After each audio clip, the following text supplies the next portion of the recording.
Hi, welcome to another episode of Webcam Sessions. This week we're going to talk about one of my favorite practice terms, which is slow is smooth and smooth is fast. And basically what it's saying is that to be really fast at something, you have to be able to do that smoothly, whether it's switching chords, playing a scale, whatever else.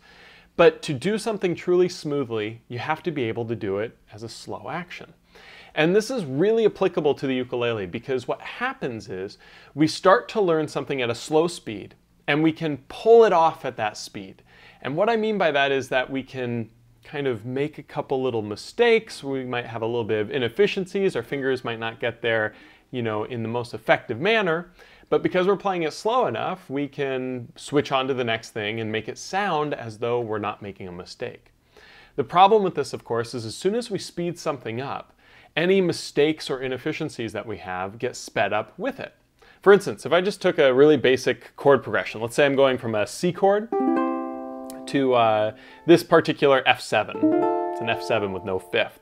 That'll be your middle finger here on the second fret of the G string, index on the first fret of the E, and ring here on the third fret of the C. All right, so C chord to this chord.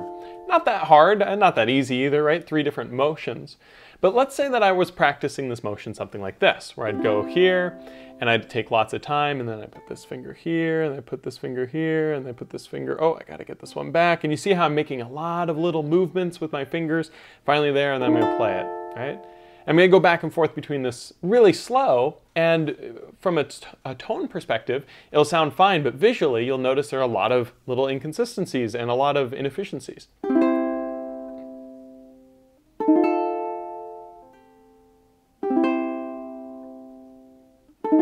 Right? Now if I try to speed this up and go back and forth between them really quickly, I'm going to start having problems because my fingers are jumping around, they're second guessing, they're doing little motions that aren't smooth.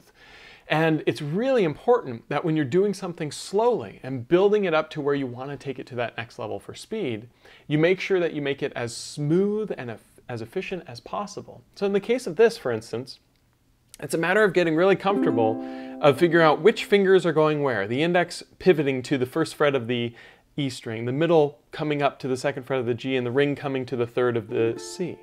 I want to make sure that each one of those fingers is making its motion and no other motions are being made, meaning as I go slowly here, I'm going to move this finger down, I'm going to move this finger up, take this finger off, and put it up. Instead of going something like, see how inefficient that is, right? You can really use any chord progression or anything that you're playing to show this example. Let's say that you're going from a G chord here, and then maybe you're going to one of my favorite chords, an A minor 7, but a different version that you might know.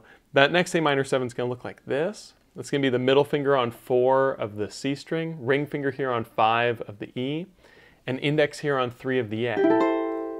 Love this chord. So if I'm going to go from this G chord to this A minor 7 chord, and I were to go back and forth like this, I'm very jerky with these motions, and the reason I am is I'm taking every finger off, I'm kind of reapplying them. And what I instead should be looking at is how can I make this chord switch, much smoother. If I take this finger and I slide it up 2 frets to the 5th fret on the E string, and then I flip these two so that the ring finger comes up and over and the index comes down, it's much, much smoother.